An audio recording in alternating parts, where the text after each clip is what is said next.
A ver, seguro que a más de uno le ha pasado. Estás viendo, no sé, un debate entre dos personas expertas, gente muy inteligente, y piensas, pero ¿cómo es posible que lleguen a conclusiones tan radicalmente opuestas? Pasa constantemente. Pasa en economía, en política, en la ciencia. Sí, es que parece que no estuvieran mirando el mismo problema. Y en cierto modo a lo mejor no lo están. Exacto. Cada uno lo mira a través de su propia lente. Y la pregunta del millón es si existe una forma de combinar todas esas visiones. Para ver la imagen completa. Justo. En lugar de pelearnos por ver quién tiene la mejor foto. Pues mire, justo de eso va nuestro análisis de hoy. Vamos a sumergirnos en una serie de textos del investigador Miguel Chahín Flores, que proponen un enfoque para hacer exactamente eso. El llamado paradigma dialógico. Eso es. Y la idea, que me parece fascinante, no es ser el árbitro que dice quién gana. No. Sino el cartógrafo que dibuja un mapa donde caben todas las rutas posibles. Pues ese es el plan, ¿sí? Vamos a tirar de ese hilo y a ver cómo este paradigma conecta la ciencia más pura y dura con algo que todos entendemos, lo complicados que somos. Veremos cómo unas ideas que suenan muy filosóficas, muy abstractas. De repente nos pueden dar claves para entender desde un conflicto en la oficina hasta, por qué aprendemos como aprendemos. De acuerdo, pues empecemos por el principio. La ciencia, o al menos la idea que solemos tener de ella, muchas veces estudia la razón como si fuera algo aislado, ¿no? Como una pieza de laboratorio, sí. Algo puro. Pero los textos de Chahín arrancan diciendo que ese es el primer error. Que eso es dejar fuera, la mitad de la historia. Totalmente. El punto de partida es que no se puede entender el conocimiento, lo que los filósofos llaman epistemología. El estudio del conocimiento, sí. Sin entender primero a la persona que conoce. No somos solo seres racionales. Claro, somos mucho más. Pues eso nos recuerda el autor.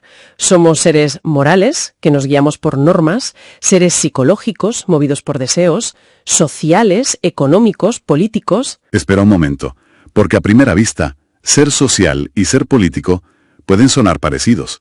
¿Cuál es la diferencia real en este modelo? Buena pregunta. Para que no sea solo una lista de palabras, el autor propone una especie de mapa. Conecta cada faceta con el tipo de relaciones que genera. A ver. Por ejemplo, nuestro ser social se manifiesta en los grupos a los que pertenecemos, ¿no? La familia, los amigos, y eso define nuestras relaciones interpersonales, las del día a día. Vale. En cambio, el ser político tiene que ver con las jerarquías, con el poder. Ah, vale. Define las relaciones de orden, de dominación, quién manda y quién obedece, para entendernos. Entiendo. O sea, no es lo mismo la relación que tengo con un compañero de equipo que la que tengo con mi jefa. Exactamente. Ambas son relaciones, pero operan con lógicas distintas. Y así con todo. Ya. Incluso añade un ser espiritual, que no se refiere necesariamente a la religión, se refiere a la búsqueda de trascendencia, de un propósito. Lo que nos está diciendo entonces es que es imposible separar el acto de conocer de toda esta red en la que vivimos. Imposible. Nuestro conocimiento siempre está, como se dice, situado. Vale, aceptamos que somos complejos y que eso influye en cómo pensamos. Pero ¿cómo se traduce eso a la práctica científica? La ciencia necesita rigor, necesita reglas. Claro, y aquí es donde la cosa se pone, para mí, fascinante. ¿Por qué? Porque Chahín no se limita a criticar, construye sobre lo que ya existe. Se encuentra con un sistema muy potente del filósofo de la ciencia Mario Bunge, que es como un motor de precisión para analizar la ciencia. Pero se da cuenta de que a ese motor le falta algo. ¿El qué le falta? Pues le falta el piloto, le falta la persona. El motor de Bunge es perfecto, pero funciona en el vacío. Entiendo. Así que Chahín lo que hace es coger ese motor y montarlo en un chasis completamente nuevo, más humano. Reinterpreta las racionalidades de Bunge. ¿Cómo? Ponme un ejemplo, poner que lo vea claro. Claro. A ver, por ejemplo, la racionalidad conceptual. Para Bunge, que era un científico súper riguroso, el objetivo era muy técnico: minimizar la imprecisión. Lógico. Pero Chahín dice: un momento, en la vida real el objetivo no siempre es la precisión matemática, sino que nos entendamos. Así que la redefine como la lógica de la exposición. Ah. Y su criterio de validez es la claridad. ¿Se entiende lo que digo? ¿El código es claro? Ostres, eso lo cambia todo. Pasa de ser algo de laboratorio a ser algo sobre comunicación. Exacto. O mira otro, la racionalidad noseológica. Bunge se centraba en el apoyo empírico, la prueba final. La evidencia. Chagin la convierta en la lógica del descubrimiento. No se fija solo en el resultado, sino en todo el proceso, cómo manejamos las pruebas, cómo las contrastamos. Es más amplio. Mucho más. Su validez es la corroboración, la idea de que otros puedan seguir tus pasos y ver si llegan a lo mismo. Abre el foco, ¿sabes? Entonces, ¿reinterpreta todo el sistema de Bunge y se detiene ahí? ¿O falta alguna pieza en este puzzle? Ahí está la clave. Después de adaptar las 7 racionalidades de Bunge, Chagin añade una octava que lo cambia todo. ¿Una octava? Sí, la llama racionalidad trascendente. Me detengo un segundo aquí. La idea de que la búsqueda de sentido pueda ser un tipo de racionalidad, al mismo nivel que la lógica o la evidencia. Eso es rompedor. Cambia las reglas del juego. Completamente. Esta octava racionalidad se encarga de lo que él llama la lógica del sentido. La lógica del sentido. Se hace la pregunta que la ciencia a veces olvida por el camino. ¿Y esto para qué? ¿Qué significado tiene este conocimiento? ¿Qué propósito cumple, no? Eso es. Su criterio de validez no es un dato, es el sentido. Es esa satisfacción que sentimos cuando una idea encaja, cuando nos da un propósito. Chagin está reintroduciendo el significado en el corazón de la epistemología. Pero claro, eso nos lleva a otra pregunta. Si el sentido es tan personal, ¿de dónde viene? ¿Por qué a distintas personas les dan sentido cosas totalmente distintas? Justo, esa es la puerta que abre Chagin. Y aquí es donde hace una conexión que, te confieso, al principio me pareció una locura. A ver, sorpréndeme. Lo une a la antigua teoría de los 4 temperamentos. Me hablas de los coléricos, sanguíneos, flemáticos y melancólicos. Lo de los antiguos griegos. Esos mismos. Hombre, me parece una conexión audaz. Pero, ¿no es una simplificación un poco bestia decir que un tipo de personalidad se corresponde con toda una tradición filosófica? Lo parece a primera vista. Pero la conexión que propone es sorprendentemente lógica dentro de su sistema. Vale. Argumenta que esa búsqueda de sentido, la racionalidad trascendente, está impulsada en el fondo por deseos inconscientes muy básicos. Poder, prestigio, seguridad y placer. Vale, eso sí que son motores universales. Eso lo compro. Pues bien, él asocia cada uno de esos deseos con un temperamento. El temperamento colérico, dice, está impulsado por el deseo de poder, de cambiar las cosas. El innovador. Y eso lo lleva a desarrollar un pensamiento innovador. Exacto. El sanguíneo, por otro lado, se mueve por el prestigio, por el reconocimiento, así que su pensamiento tiende a ser negociador, busca el acuerdo, el consenso. Tiene sentido, sí. ¿Y los otros dos?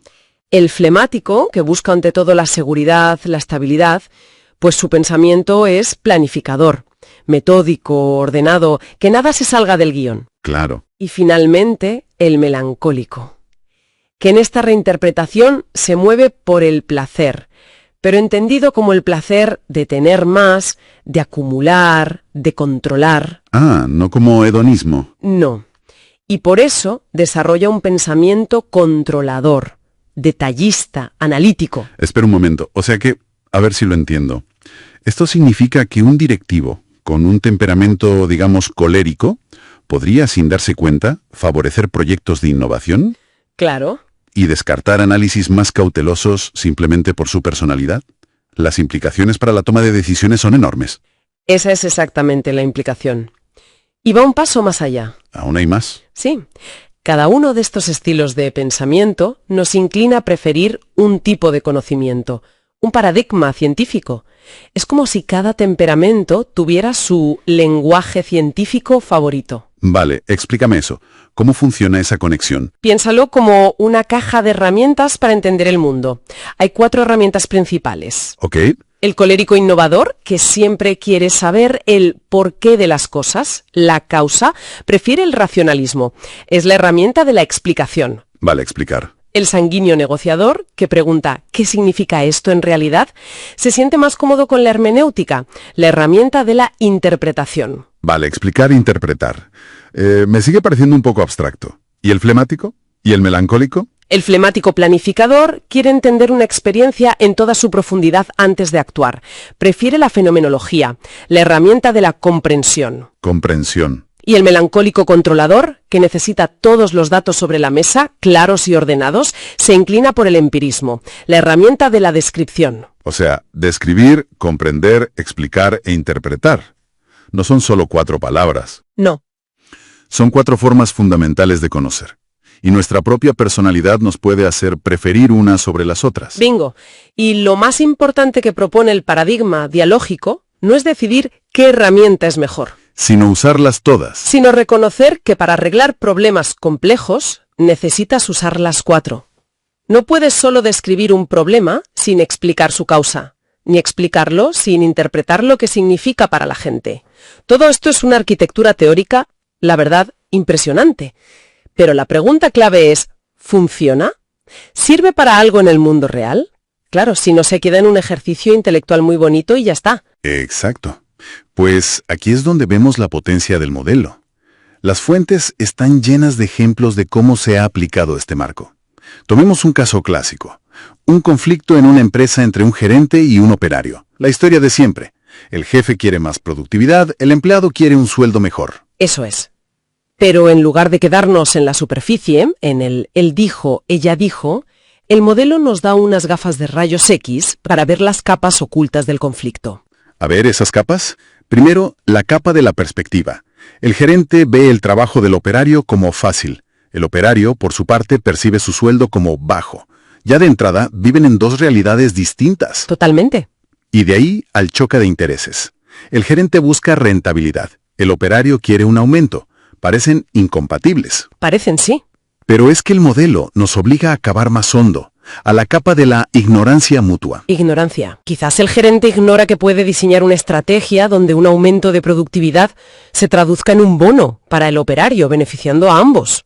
Claro, un win-win. Y el operario probablemente ignora las presiones que tiene el gerente, la competencia, los objetivos del consejo, que su deseo de rentabilidad no es pura avaricia. Al poner todo eso sobre la mesa, dejas de ver al otro como un enemigo y empiezas a entender su lógica. Se abre un espacio real para negociar.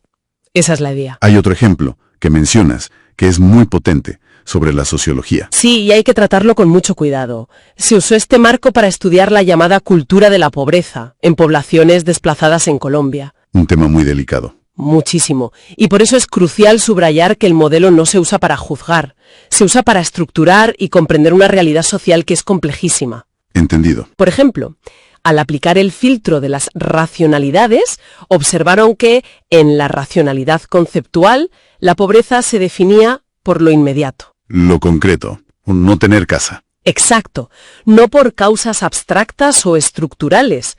La preocupación es el hoy, no el sistema económico global. ¿Tiene todo el sentido? Y en la racionalidad lógica, veían que el razonamiento era muy inductivo, basado en la tradición. Se es pobre porque se nació pobre. Una especie de fatalismo. Sí, que se autoperpetúa. O en la racionalidad práctica, identificaron una valoración de la informalidad, lo que allí llaman el rebusque, y una falta de ahorro a largo plazo. Claro, porque el futuro es demasiado incierto como para planificarlo. Has dado en el clavo. Y entender esa lógica interna es vital para que cualquier programa de ayuda no fracase estrepitosamente. No puedes llegar con una mentalidad de planificación a un entorno donde esa lógica simplemente no opera. Y esto se ha aplicado a más campos, ¿verdad? Sí, el modelo no se queda ahí. Las fuentes muestran que se ha aplicado para diseñar modelos educativos más integrales, que no solo expliquen, sino que ayuden a interpretar y comprender. O sea, más completos. Mucho más. También para crear métodos de trabajo más participativos en empresas e incluso para mejorar la comprensión lectora en la universidad. ¿Cómo? Enseñando a los estudiantes a buscar no solo el qué de un texto, sino el por qué, el cómo y sobre todo el para qué. Pues ha sido un viaje intenso, ¿eh? La verdad es que sí. Hemos empezado preguntándonos por qué discutan los expertos, hemos desmontado la idea de una razón pura, la hemos conectado con nuestra psicología a través de los temperamentos, Sí. y hemos terminado viendo cómo se usa este mapa para resolver conflictos o entender fenómenos sociales. La gran idea que parece unirlo todo es que no hay una única forma correcta de ser racional. Esa es la conclusión. El valor de este enfoque no es dar una respuesta final. No te dice, la verdad es esta. No. Lo que ofrece es una metateoría, una herramienta para integrar perspectivas que normalmente vemos como enemías. Es un método para dejar de huir de la complejidad y, bueno, aprender a navegarla. Dejar de ver el conocimiento como una batalla y empezar a verlo más como, no sé, como un ecosistema. Me encanta esa analogía, es perfecta. Sí. Sí, porque cada paradigma, cada forma de conocer, tiene su nicho, su función, y el ecosistema completo del saber es más fuerte y más sabio gracias a esa diversidad. Pues para terminar, me quedo con una idea que los textos mencionan casi de pasada, pero que me ha dejado pensando. A ver, dicen que en la base de todo este sistema de integración están 4 conceptos: amor, identidad, estructura y orden. Si este paradigma está diseñado para atender puentes y resolver conflictos, ¿qué cambiaría en nuestros debates públicos o en nuestras discusiones personales? Si en lugar de obsesionarnos con quién tiene razón, empezáramos a buscar un terreno común. Un terreno basado en la identidad que compartimos. Y como sugiere el autor, incluso en el afecto.